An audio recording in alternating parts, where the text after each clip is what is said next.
Hi, today's lesson's over annotations. Um, as you guys know, persuasive writing is one of the most important skills you learn in English 2. It's the kind of essay we have to write for the STAR test, and English 2 just has a big emphasis. Anytime we're writing essays, they're more than likely going to be persuasive.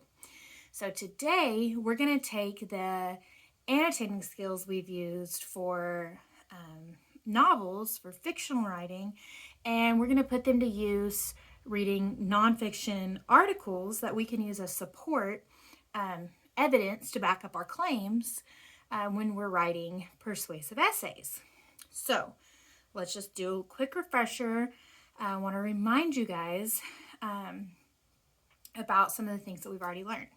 So, what are annotations? So, at this point, I would give the kids a chance to answer that question.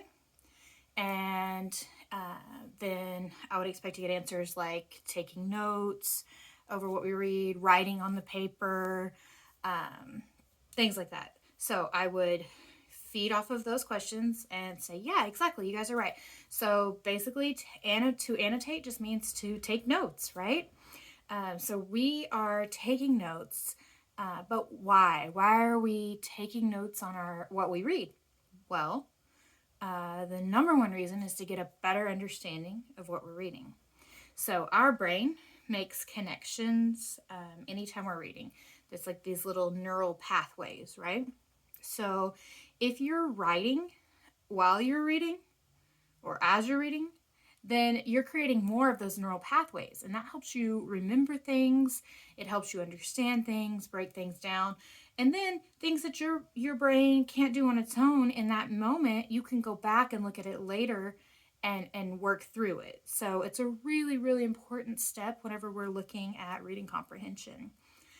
So we know what annotations are, we know why we need to annotate.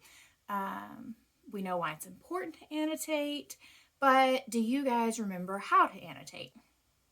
So at this time, I would get answers back like, yeah, we use highlighters and we underline and we put a question mark by words we don't know, and things that I would have taught in the fictional part of annotation or annotating fictional text.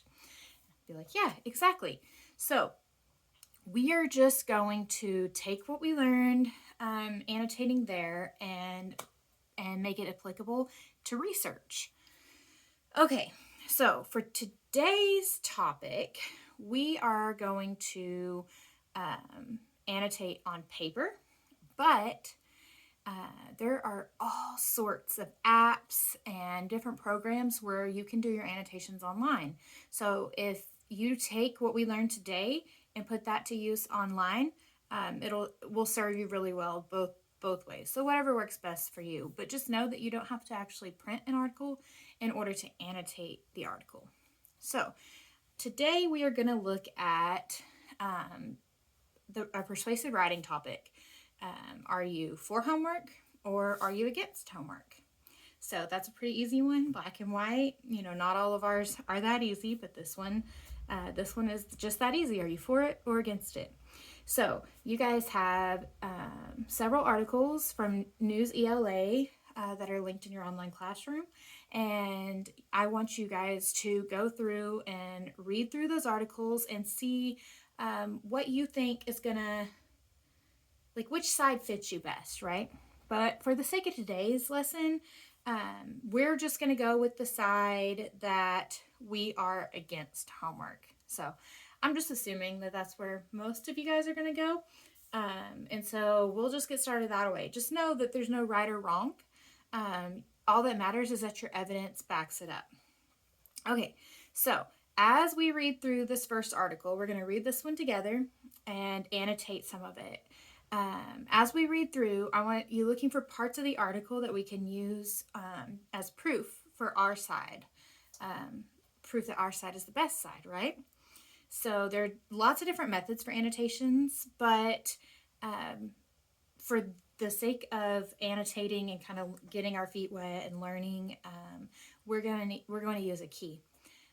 So I will flip it over to the document so you guys can see that, and we'll get started annotating. Does anyone have any questions before we begin? Okay, let's get started.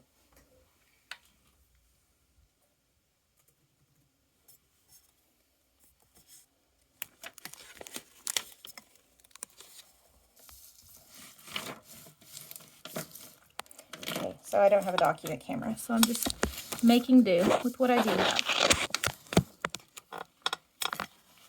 All right, so bear with me. All right, guys. Up here in the top corner, I have our key. So let me make sure you can see it. So our key says that we're going to underline citation info. We're going to circle words that we don't know.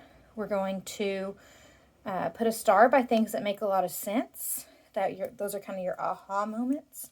We're going to highlight in yellow things that support our argument, and then we're going to highlight in green things that do not support our argument. So remember, we're saying homework is bad, right?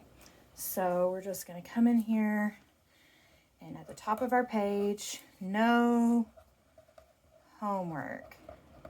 So we remember which side we're on, right? Okay, so for this article, it's by Kathy Bichella. I'm not sure how you say her name. Anyways, we're going to underline that. It was in the Philadelphia Inquirer on 11/16/15. Okay, and we know the title of the article is up here. So these are the important parts that we are going to need to complete our works cited page. So we're underlining that citation information. Okay, so now we're going to get started reading. It says, Amy Clipston had a request that was a new one for her daughter's first grade teacher. Many parents had marched in to demand that their children, even those who couldn't tie their shoes yet, get more homework. Clipston was the first to request the opposite, that her daughter opt out of homework altogether. I felt my child was doing quite fine in school, said Clipston, a chemist with 3 children, noting that her daughter's school day in the highly competitive Lower Merion School District was 6.5 hours with a 20-minute recess. I felt 10 to 20 minutes of homework a night was not accomplishing anything. Her request, which the teacher approved, represented one small step for movement slowly gaining momentum in schools around the country, questioning, scaling back, or, in a handful of schools, even eliminating the nightly homework ritual. Once thought as all-American as junior proms and cafeteria food fights. For decades, homework value has been hotly debated. But now a growing legion of critics say the notion that America can close the learning gap with China or India by stuffing kids' backpacks with math worksheets as early as kindergarten is backfiring, creating a nation of stressed out, sleep-deprived children despite scant scientific evidence they are actually learning more from the reams of homework. So let's say we don't know what scant is. So we're just going to circle it. That way we can come back and look that up later. And then some school administrators are starting to listen. Radnor School District has unveiled a policy saying that homework shouldn't interfere with a student's health and well-being. Okay, so that backs up what we were saying, right? So what we support gets highlighted in yellow. Some school administrators are starting to listen. So we're going to highlight this. Notice our page isn't completely marked up with highlight, right? We're only highlighting the parts that would be good in a paper as evidence to back up our side.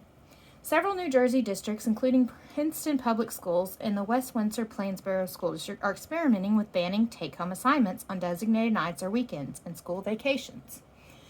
Okay, so I would keep going just with this article. It is this, and there's lots of stuff in here for highlighting. But then I'm going to just skip ahead as if I highlighted all of that since I don't have time in my 10 minutes. And we're going to talk about, so now I'm just assuming that this is all annotations are done. Okay, so I want you guys to remember our strategy when it comes to annotating. It's highlight and rewrite. So we're going to come back And here we would look up the word scant. So we would have a dictionary definition for scant here in the sides. And then we would look this over. Some school administrators are starting to listen. So this one, we know that we could use it as evidence because we have it highlighted yellow. So this is from admin perspective. And remember, these are your notes. So you can take them whatever makes the most sense to you. So see, I abbreviated administration because I know when I see admin that it means administration, right? So just know that after you have highlighted or circled, that you're going to come back and write in the margins that highlight and rewrite strategy. That's going to help you out as far as learning what exactly annotations can do for you as far as reading comprehension.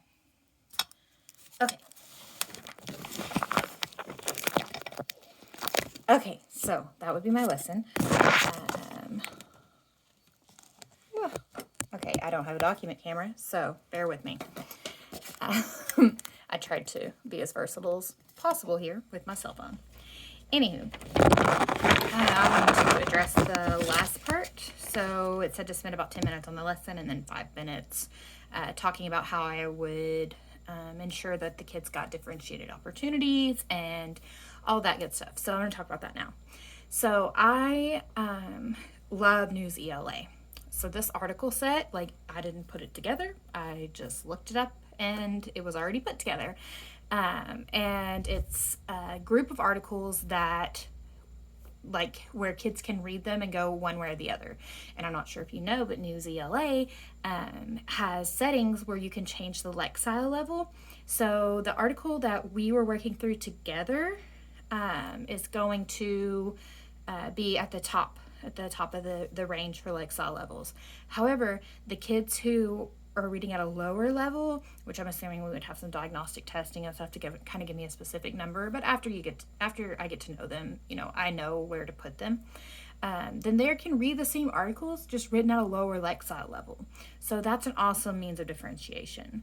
Another thing I would do is whenever I look at the student data for the pretend classroom, I noticed that 13 of my kids were not proficient. So that's over half. So for those kids, they're going to get the entire article set. They're not going to have to look up any of their own articles. And actually, they wouldn't even get the whole set. They're going to get fewer articles so that they don't have to do this annotations and finding evidence from so many articles. I would maybe just do 2 for those kids who are not proficient. That way they have the article that we worked on together. Then they have an article that they did on their own, and they can use that as evidence in their writing. And then for my 5 proficient kids, they would get the entire article set. And then I had 4 advanced kids according to the student data. And those kids would be required to find at least one article on their own that supports their position. So this would have to come after we'd already talked about, finding sources and whether or not sources are credible and things like that. So that would be kind of how I would look at my differentiation. As far as formative assessment, the kids would, after we got done working through our entire article, then they would annotate an article. And if it's online or however, they would submit pictures of their annotations. And that way they could get the clear before they start writing their paper that their annotations were good. So that kind of gives that gradual release. So, I do, we do, you do. So if, they've got cameras and they're talking back and forth as we read, I would also start asking the kids what in this specific paragraph needs highlighted and things like that, just to get that gradual release. So that is really the strategies that I would use. in a brick and mortar classroom, I'm a big fan of aggressive monitoring. So exactly what that looks like on a virtual level, I'm not sure. So when the kids were doing it on their own, I would be walking around in my regular classroom, walking around from one desk to another, making my laps, and keeping track for my daily data of how the kids are doing and if they are understanding this and who needs to maybe do small groups to get a better idea of annotation and who's really good at it and maybe could help someone else. So honestly, I would have to get some feedback from you guys about what aggressive monitoring can look like from an online standpoint. But that would be my lesson and how I hope that it could translate to a virtual classroom.